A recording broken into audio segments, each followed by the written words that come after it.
El Museo de Historia Universitaria José María Morelos y Pavón, ubicado en el edificio histórico de Rectoría, ofrece exposiciones permanentes y temporales en las que se presentan objetos que forman parte del patrimonio cultural de la institución. Como su nombre lo indica, el museo da a conocer la historia de la Universidad Autónoma del Estado de México, desde su fundación como instituto literario en 1828 hasta el día de hoy.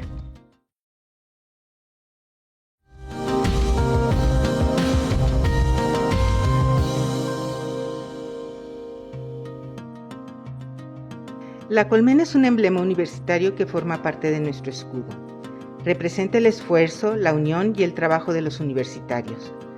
Cada una de sus celdas muestra un acontecimiento o un personaje relevante en la historia institucional. El panel universitario es una síntesis de la exposición permanente de este museo identitario.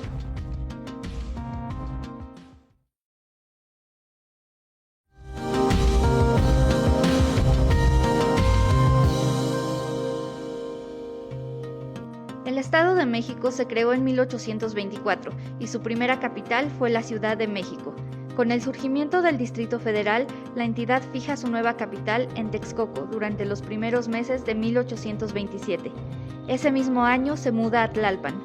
En ese entonces, el territorio de la entidad incluía los actuales estados de Morelos, Hidalgo y Guerrero. El origen del Instituto Literario se encuentra sustentado en el artículo 228 de la Constitución Local de 1827. En él se establece la obligación de formar a los jóvenes para hacerse cargo de los asuntos públicos. Es importante mencionar que, desde sus comienzos, en el instituto se estableció un sistema de becas para apoyar a los jóvenes que deseaban adquirir una educación formal. Fue así que el 3 de marzo de 1828 se decretó su creación, fijando como lugar de residencia la llamada Casa de las Piedras Milleras, ubicada en la capital del estado, que en esa época era San Agustín de las Cuevas, hoy Tlalpan. Sus fundadores fueron Lorenzo de Zavala, gobernador, y José María Luis Mora, líder del Congreso local. Cuando Toluca se convierte en capital del estado en 1830, el Instituto Literario se mudó a esta ciudad, ya que en su decreto de creación se estableció como su lugar de residencia donde estuviesen los poderes del estado. Sin embargo, por la falta de un espacio adecuado, inició labores hasta 1833 en el convento de la Merced. Más tarde, el gobierno estatal le asignó para su funcionamiento un edificio inconcluso conocido como el Beaterio. Durante la época del centralismo, que abarcó de 1835 a 1846, el instituto dejó de funcionar al igual que los institutos del resto del país. Fue el gobernador Francisco Modesto de Olaguibel quien decretó a instancias de Ignacio Ramírez la reanudación de los cursos, que se volvieron a abrir el 7 de junio de 1847. Durante la Guerra de Reforma, el plantel vivió precariamente, y unos años después, cuando los franceses invaden nuestro país, los alumnos tuvieron que abandonar nuevamente su residencia, ya que los soldados ocuparon el edificio del instituto como cuartel. La capital del estado se trasladó a la villa de Metepec y los alumnos fueron acogidos en el convento del Carmen. Una vez retiradas las tropas, el plantel recuperó su edificio. Esto no impidió el paso de grandes personajes por sus aulas, ya sea como maestros o como alumnos, lo que marca un periodo de esplendor en el terreno ideológico del instituto. Algunos de estos personajes fueron Ignacio Ramírez el Nigromante, Ignacio Manuel Altamirano, León Guzmán Montes de Oca, Juana Mateos, Felipe Berriozábal, Luis Coto y Maldonado y Felipe Santiago Gutiérrez, quienes compartieron sus conocimientos con los alumnos y fomentaron los ideales del liberalismo.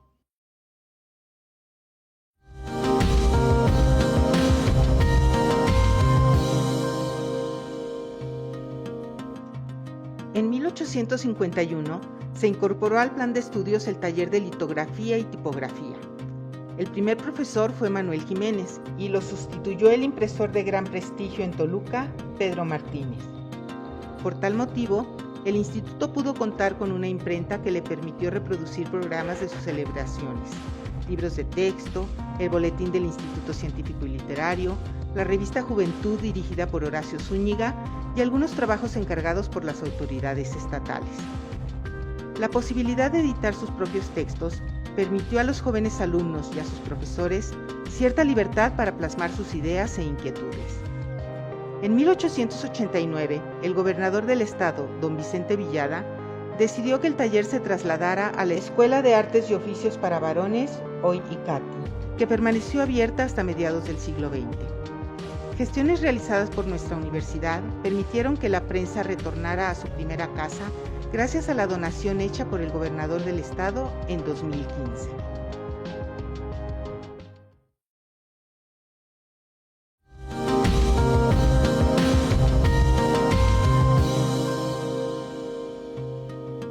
Durante el último tercio del siglo XIX, el Instituto Literario del Estado de México adopta, por instrucciones del gobierno federal, el nuevo plan de estudios de la Escuela Nacional Preparatoria, el cual estaba basado en la corriente positivista, que daba preferencia a las ciencias, el cálculo, la observación y la experimentación, eliminando de sus programas de estudio todas las materias relacionadas con la religión.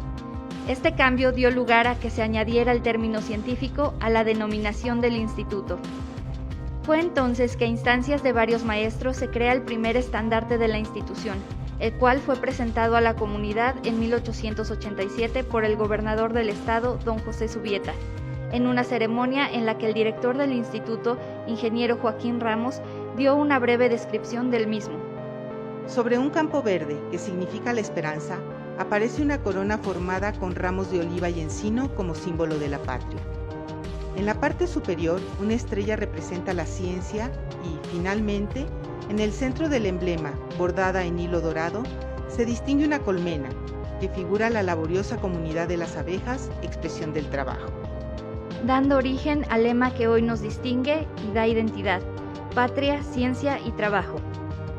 Grandes cambios comenzaron a ocurrir, no solo en el aspecto académico, sino también en infraestructura. En los últimos años del siglo XIX, el gobernador José Vicente Villada ordenó la remodelación del edificio y dispuso la construcción de la actual fachada. El arquitecto José Luis Collazo proyectó lo que hoy es el edificio central de Rectoría. El ingeniero a cargo de las obras fue don Anselmo Camacho, profesor y en su momento director del instituto. La fachada principal fue inaugurada en 1900, año en que se coloca la primera piedra del Salón de Actos, hoy Aula Magna, mismo que fue inaugurado 5 años después. También se crearon los gabinetes de Física, Química e Historia Natural, así como el Meteorológico. Todos ellos son antecedentes de los actuales espacios museísticos de nuestra universidad. Maestros de gran calidad académica y moral formaron parte del claustro académico. Silvano Enríquez, profesor de Química; Manuel María Villada Peinberg, prestigiado naturalista; Felipe N. Villarelo Valdés, catedrático de Español y Raíces Griegas y Latinas; Juan B. Garza, amante de las letras; Agustín González Plata, gran pedagogo; y Flor de María Reyes de Molina, maestra de inglés. Cabe mencionar que ella fue la primera mujer en dar clases en el instituto. Muchos de ellos tuvieron a su cargo en su momento la dirección del plantel. Corresponde también a esta época la migración de la Escuela Normal para Profesores y de la primaria anexa a sus propios edificios, ya que el instituto los albergó en sus instalaciones durante varios años.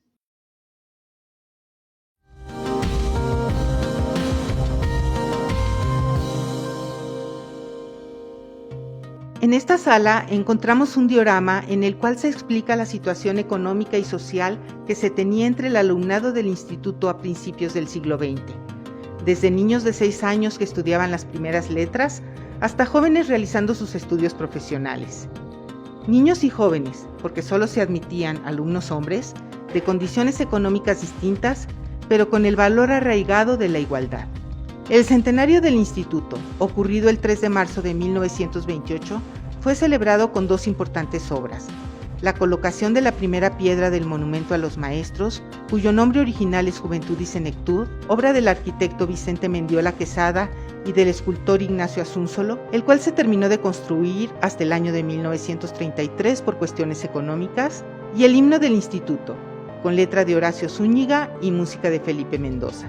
También tenemos el Muro de la Autonomía, la cual se consigue tras una difícil y larga lucha tanto de alumnos como de profesores, entre los que se encuentran Ladislao S. Vadillo, Carlos Mercado Tobar, Josué Mirlo, Horacio Zúñiga, José Yurrieta y que se extiende por casi 10 años, de 1934 a 1943, cuando el 31 de diciembre es firmado el decreto de autonomía por el entonces gobernador del estado, Isidro Fabela, y que entró en vigor el 15 de enero de 1944.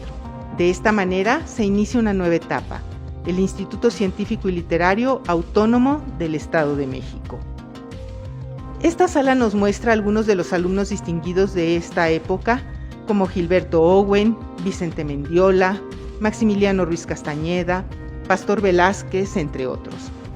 Destaca una foto, la de Remedios Albertina Ezeta Uribe, al ser la única imagen femenina en esa colección, pues fue la primera mujer en ingresar, en 1922, al instituto como alumna.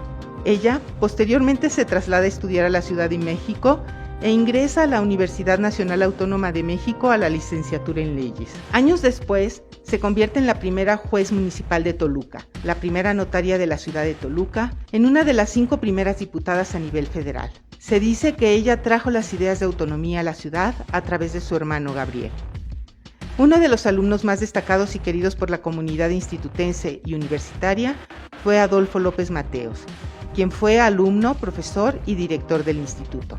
López Mateos ayudó a que el Instituto Científico y Literario sumara la palabra autónomo a su nombre y años después a su transformación en Universidad Autónoma del Estado de México, así como a su crecimiento.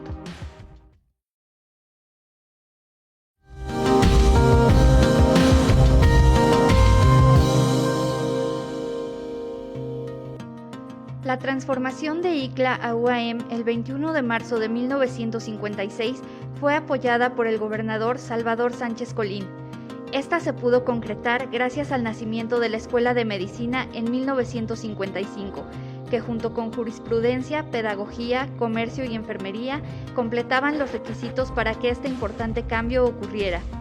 La creación del coro universitario, así como de importantes grupos artísticos, también es mostrada en este espacio. En esta sala se rememora al maestro Juan Josafat Pichardo Cruz, quien fuera el último director del instituto y primer rector de la universidad, y en cuyo rectorado comenzó el crecimiento patrimonial de la institución.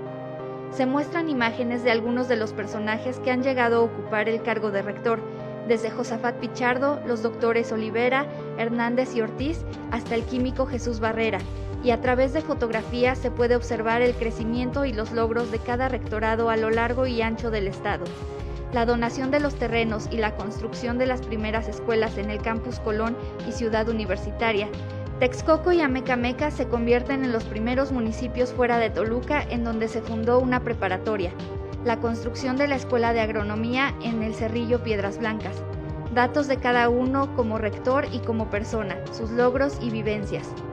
También se les rinde homenaje a aquellos docentes que han sido distinguidos como profesores decanos, por su permanencia ininterrumpida en el ejercicio de la docencia. El primero en ostentar este título honorífico fue Servando Mier, en 1917, seguido de Carlos A. Vélez, Marcelino Suárez, Enrique González Vargas, José Yurrieta Valdés, primero en recibir su nombramiento de manera oficial, y la actual decana, Estela Ortiz Romo, primera mujer que posee este título en nuestra universidad.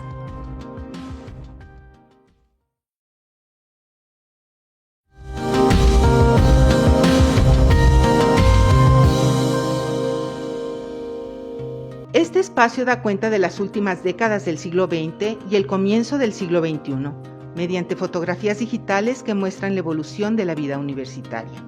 Desde el rector Huitrón, pasando por Carlos Mercado Tobar, Agustín Gascapliego, Tomás Ruiz Pérez, Jorge Guadarrama López, Efrén Rojas Dávila, Marco Antonio Morales, Uriel Galicia, seguidos de Rafael López Castañares, José Martínez Vilchis, Eduardo Gascapliego, Jorge Olvera García, hasta nuestro actual rector, Alfredo Barrera Vaca. Se muestra el crecimiento de la máxima casa de estudios estatal con el surgimiento de diferentes unidades académicas, algunas de ellas ya convertidas en centros universitarios, establecidas en diferentes municipios del estado, el nacimiento de nuevas licenciaturas, maestrías y doctorados, centros de investigación y aumento de profesores investigadores, lo que ha llevado a nuestra institución a ocupar los primeros lugares dentro de las universidades públicas del país y a ser reconocida a nivel latinoamericano.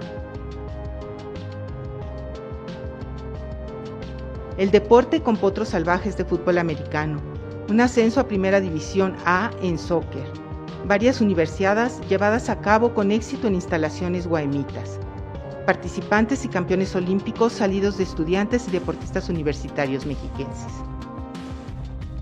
La Orquesta Sinfónica Juvenil, los grupos de teatro, las diferentes casas de cultura, la difusión de las artes y de la cultura mediante cursos impartidos en diferentes sedes, la producción de libros y la participación universitaria en la FILEM. La identidad universitaria a través de sus símbolos, de su comunidad, de sus logros, de su historia, de su fraternidad institutense. Cambia el contexto político, se modifican las realidades y las problemáticas. Ingresan nuevos estudiantes y egresan las generaciones. Pero el permanente espíritu de transformación y superación se mantiene inalterable y creciente.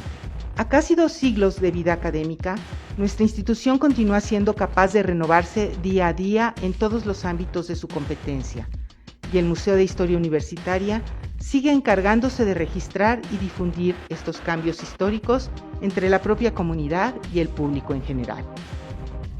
Museo de Historia Universitaria José María Morelos y Pavón, Patio del Centenario, edificio de Rectoría. Tu museo, tu historia.